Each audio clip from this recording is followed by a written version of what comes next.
Hello, everyone. So today we're going to talk about generations in teaching, uh, specifically how to teach generation X, Y, and Z, which are the ones that we are most likely to face in a classroom. Of course, there are many more, but these are the ones we're going to focus on.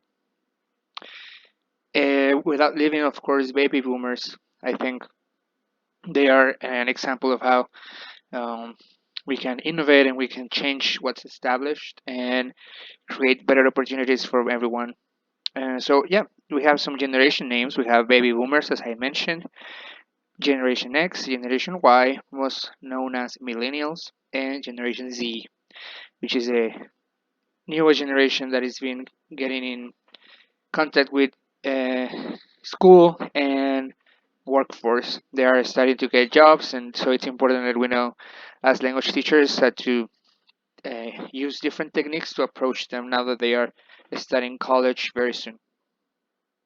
All right, so we're gonna go with a brief description of what each generation uh, lived through and what were some of the moments that really impacted what they do and the way they react and the way they perform in society. All right, so maybe of course we have other living generations right now. We have the silent generation, but we're gonna focus on these four because those are the ones that are we are more likely to face in a classroom. All right. So baby boomers are defined as being from the huge population increase that followed World War II and the Great Depression, right? As you remember, after the Great Depression in the 30s, late 20s, early 30s, and then World War, a lot of people before that stopped having babies. There was a lot of death surrounding this era. So after World War, a lot of couples, a lot of new couples started having babies and this created a increasing population all over the world, right? Sometimes the majority of this research is on specifically for America and the United States, uh, due to it interesting how different generations perform in the workplace and in schools.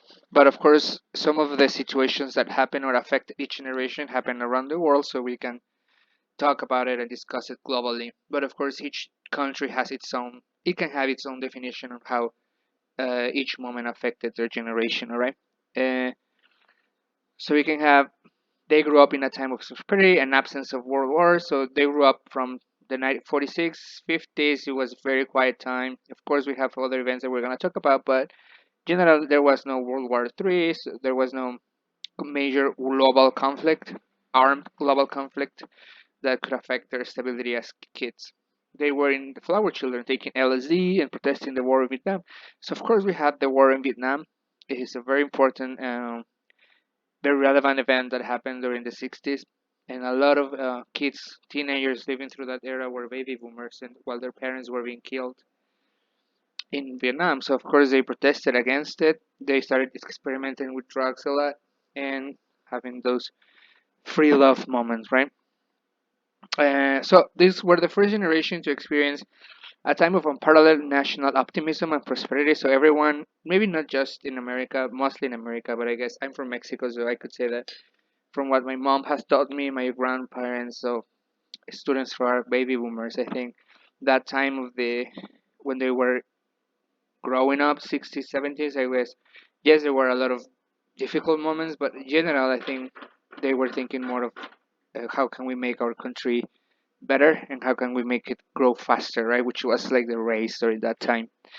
A lot of baby boomers got to buy a house, they got to start a huge business, huge companies, because after the war, everyone was trying to get back to normal or how it was, right?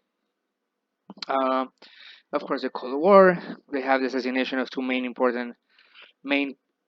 characters during our 20th century, which is President John F. Kennedy and Martin Luther King. The confidence building from putting a man on the moon, which was a very important moment for them when they were kids or teenagers. The incredible waste and destruction of the war in Vietnam, especially affects a lot of American students, and so they would affect the way they would present this moment in history in English books if you are teaching English, like history English, and also the way they see this war, right, and how they talk about it, or how they talk about war in general. and the civil rights movement, which is very different. We're gonna get to Generation Z, and we're gonna see how it changes and varies from baby boomers to Generation Z and how they see this fight of civil rights. All right, Gen Z, we have this generation of changes and innovation like never seen before, still affecting today's world. So yeah, I guess these kids, well known, they were called slackers, they were called lazy, but I think in general they grew up from a time where their parents, like baby boomers or silent era parents, they were focusing more on rebuilding what has been lost. So sometimes I guess they left their kids dealing with their own situation by themselves, which gave them a lot of independence and I think allowed them to create like different ways to do things and different ways to, as we mentioned in the changes of innovation, like they really changed the game and they really came to turn and switch what it was happening. So I think without the mind of Gen Xers and how they lived their adolescence and childhood, I think we wouldn't have most of the things people that are millennials or Generation Z and generations to come are enjoying right now. I think they are a big part of that change. So the Gen Xers were the first generation to experience the highest level of education in the U.S. So like all of them, they were like, we need to study. They were sold this idea that you needed a master's, you needed a PhD, so you could be better. So I think they really follow that path of taking advantage of what the universities were offering. I think maybe this I have not seen this in many other countries, probably Mexico, which is where I'm from. I think yes, a lot of Gen Xers like my uncles or some of my friends who are teachers. I think yes, they see the university as the goal and what they needed to do to achieve it. But some of them, especially in I think development countries that don't have a lot of university opportunities, I think they also see it as a chance of creating their own jobs, which is something that happens a lot in different countries.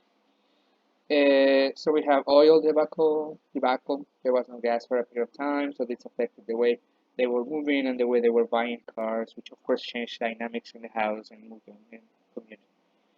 The fall of the Berlin Wall, which I think is one of the most important moments of this generation. I think them seeing that what's established can change and what it's been happening for a very long time can be changed and can be changed for the better. I think it's something that defines this generation. MTV, of course, for a very long time, this generation was called the MTV generation. So I think entertainment and music and pop culture really thrived during this era. And for these kids, for the Generation X, I think music, art, movies have a lot of relevance in the way they see the world and how they portray it. So we have the Tiananmen Square massacre and everything that happened during that time. So we can see this that teenagers, like Gen Xers and young adults, they were active and they were trying to change things everywhere, not just the U.S. Fighting in the First World Gulf War, of course, and NAFTA, which is of course something that uh,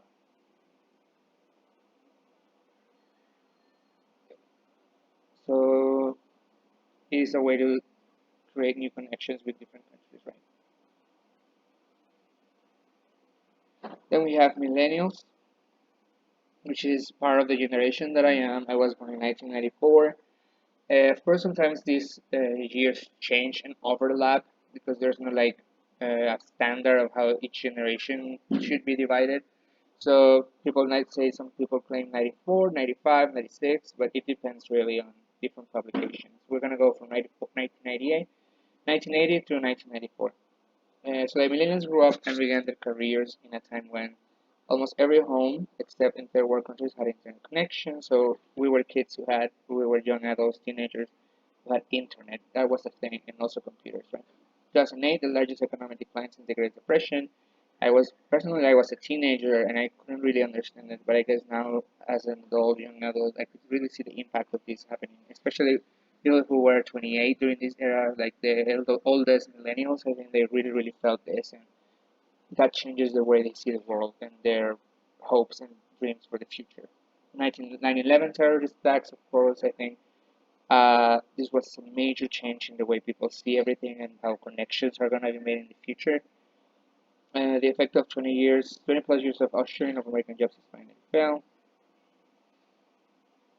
Alright, so we have some job. It is some based in American culture, so yeah, I think this problem with working jobs is something that a lot of Americans take into consideration when defining what made a generation. global warming become obvious. So I guess a lot of millennials have this as one of their priorities, right? We need to change the way we treat the world and the planet, especially now that we're having kids or our friends are having kids, or we know that there's more people to come. I think we want to leave a better world for them. That is, I think, something that a lot of millennials have in mind all the time. So, expressive growth online companies, Google, Facebook, LinkedIn, eBay, PayPal, Amazon, and all of these companies were created by Gen Xers, most of them. So we can see how the Gen Xers impact our generation, which is the millennials, and now we're using what they created to work and to teach and to do most things with our lives. What are we creating, millennials? Let's get to work. A revolution in the way we work, including widespread acceptance of flex time, work from home, and freelancing. Yeah, so I think the workplace changed, right? Now we have to commute before, sorry, and now we can work from home. We can teach online. We can do many things in the internet. So I think that definitely define our generation. We don't see as, okay, I need to get a job and move and commute all the time. I can just have my job with me all the time, my cell phone or smartphone or my computer. I go with Gen Z, which is the thing. If you're teaching elementary school or secondary school, middle school, K-12, I think high school. These are the kids you're facing every day, right? These are the generation that you are teaching as a millennial or Gen Xer or baby boomer, of course. So we need to pay attention, to pay very close attention to what they are doing. So these people are still young to make a really like a big impact in the world right now. However, the older ones may be fighting our war in Afghanistan. The younger ones are hopefully still in school and planning on careers and jobs that will have strong demand and generate new opportunities. What jobs they can have? Everything related with programming, coding, computer sciences, uh, marketing. I think advertising, creating their own careers. I think it's something that they have these opportunities. This generation is also called hygieners. So they are more tolerant to others, different cultures, sexual orientations, races. For them, diversity is not new. They have been living with this since they were kids because Gen Xers, millennials fought for this. So they live in a world where diversity is accepted. More cautious, less risk taking because they see how us as millennials or Gen Xers, we were trying to dream big and we were told as millennials that we were going to have everything. And we see that it was not the case. So I think a lot of kids who their parents are millennials or Gen Xers, they are now growing thinking that we cannot go like that. We need to be more cautious and we need to think of the future because they thought about that and we see how that went. Less drinking and drug taking in high school. I think most of them because they're entertained with technology. Of course, it depends on region and countries, but I think most of them are entertained now with technology, so I don't think they really have time to hang out and drink and consume drugs. Again, it's not happening everywhere, but it can be something that is happening more often. Less likely to go to church. So beliefs, religion is something that if they want to, and if they want to be approached that millennial pastor, Gen Xer pastor, baby boomer pastors, I think they need to focus more on how to approach them from a different perspective than it was done before. More likely to think for themselves and not believe authority figures in church or government. So they have this idea of independence and that what the other generations have thought is being wrong or it was not right. So they are thinking that they need to make their own rules, right? And the people who are in charge don't know what they're doing because they don't know in the world they live in. So we have to deal with this on a daily basis. Sometimes in our schools. All right. Potential negative side. They are less in person, face to face contact with others due to more time connecting via smartphones. So when we really make them work in teams, even in the classroom, sometimes that's hard, right?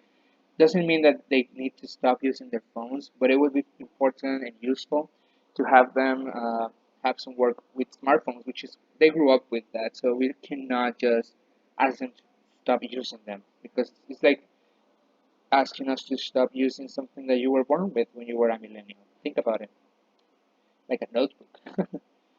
Heavy use of gaming. So gamification is an important aspect of your teaching nowadays. Less reading of books and newspapers. Yeah. So we need to adapt them. Maybe not either even for environment, not physical books or newspapers, but having them checked online. grew up more supervised, more protected than prior generations. Gen Xers, maybe, yeah, they were left alone. Millennials, after a lot of events like 9/11 and more insecurity in different countries, I think uh, we were still a little bit supervised, but not as now that millennials are working more to get more money because it's more difficult now, right? So their kids are left alone most of the time. Less experience with they need to work, so they need to save their they need to have their kids safe, so they could have nannies, they could be at school more time. Less experience with teen jobs and earning money in high school, right? Now I think millennials grew up with that, like we had to work with since a young age because we were living through a recession. So I think now that we can provide our kids or young people, I think we're trying to not have them work as a young age. So now we're going to describe some of the characteristics from different generations that we're teaching right now that you can have or face in your school. So we're gonna go with millennials. You have to make them feel unique. They need to feel that what you're teaching them is something meaningful for them, right? That is not something that they're gonna find in another place. What you're teaching them is something that you know, you're experiencing that, and that you can prove it, and that they're gonna feel unique, and that they're gonna learn through unique experiences. Entrepreneurs, they are creating their own jobs, they're inventing new jobs on the go. So try to implement in your classes entrepreneurial techniques and work groups where they need to create companies, where they need to create organizations and societies because they love this. Independence, I think we grew up, some of our parents were Gen Xers, they were used to not being taken care of. So I think sometimes they would leave their kids, millennials, alone most of the times or without any interference. If you have baby boomer parents, maybe their silent era parents were very strict with them, so your baby boomer parent would try to not be like that with you as a millennial. So you grew up very independent. Also, in your teaching, it's very important to implement activities where they learn and take advantage of their own learning and that they know that they can learn on their own without the teacher all the time. Avoid negativity. I think something that defined our generation is that we felt that we were thriving, and at some point in our lifetime, this kind of stopped, and we really, really needed to consider how we can fix the situation that we're living right now. So I think bringing that negativity into the classroom, maybe you as an English teacher, you can have it sometimes because I guess you can avoid it, but I think not talking about it all the time and bringing positivity and trying to have topics that inspire your millennial students is better so that they feel motivated. And future thinking, like we're always thinking what to do next, and we're always thinking about the future and what's gonna happen, right? So I think implementing activities where we make them think what they can do in the future, how they can help everyone, how they can save the planet, is something that they really, really feel comfortable with. Gen Z, so no comparisons, all right? Uh, since they're kids, young learners, young adults, teenagers, I think trying to compare them with previous generations or as your generation, if you're a millennial teacher or a Gen Xer teaching, saying this is how we did it in our time, I think it would just cause you problems because they think that what it was done was not correctly done. So avoid comparisons. See if you want to get their respect and build good rapport. Purpose. All your activities need to have a purpose. You need to express it with your students. Not that in the other classes you don't have to with different types of students and different generations, but for Gen Zs is very important and vital. They need to know what they are doing and why they are doing it. So that's a way to make them feel uh, motivated and that they, okay, so this is where we're gonna go, right? I need to know where I'm going. Why am I doing this, right? Connectivity, social media platforms, um, computers, smartphones, bring everything that you can to your classroom because that's how they live. So don't try to make the classroom an antique classroom. Bring technology to it in as many ways you can and how you can do it and what you know. So keep always updating yourself, keep up to date with what's new. Innovation. I was talking the other day with a friend. Innovation doesn't mean that you have to create new things every day in every class. Innovation is try to apply what you know about them and about Gen Z and where they are going. Since as millennials and Gen Xers, we try to think about the future a lot. So try to think and see what my students are going to be doing with this knowledge in the future. So doesn't mean that you need to create new material and new curriculum every day, but try to think what are your students going to do in the future with this, and try to create activities and design your lessons so that your students feel motivated. So I'm going to make something new today and I'm going to think what am I going to do with my life in the future. Diversity is embedded. For them, like I mentioned, diversity is something that they're born with. They have lived through same-sex marriage. No, of course, there are still race issues, but it's kind of less um, problematic than it was before. So I think for them, everything about that is accepted. There are for minor cases that we still need to work with, but for them, diversity and same-sex marriage, race, religion, I think is something that they respect a lot because they were born with that. So you don't need to waste your time as a teacher trying to explain this to them, because for them, they are already accepting most of the time.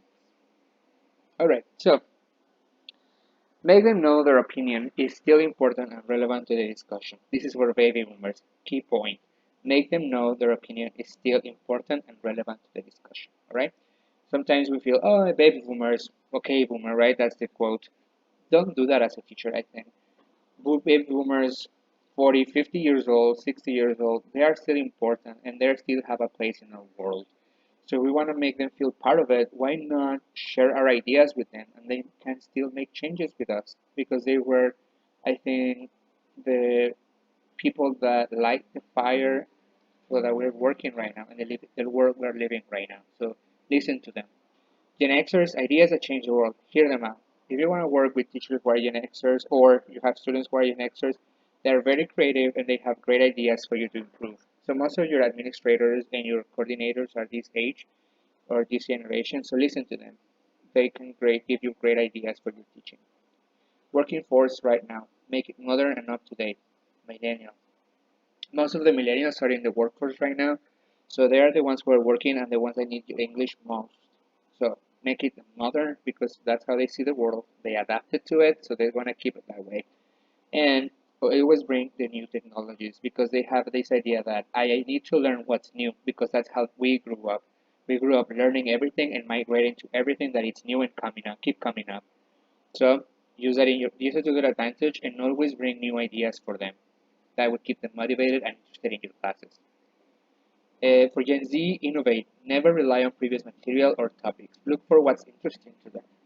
So, like I said before, don't rely on what has been done before. As at least, I don't mean you can look it up, but don't try to use a worksheet that was created in 1999 for a student that is 16 years old. All right, it will not work. Look for what's interesting to them. Adapt it, create it. All right, innovate. You as a teacher, adaptation and treat each other as individual and they are owners of its own learning process, right?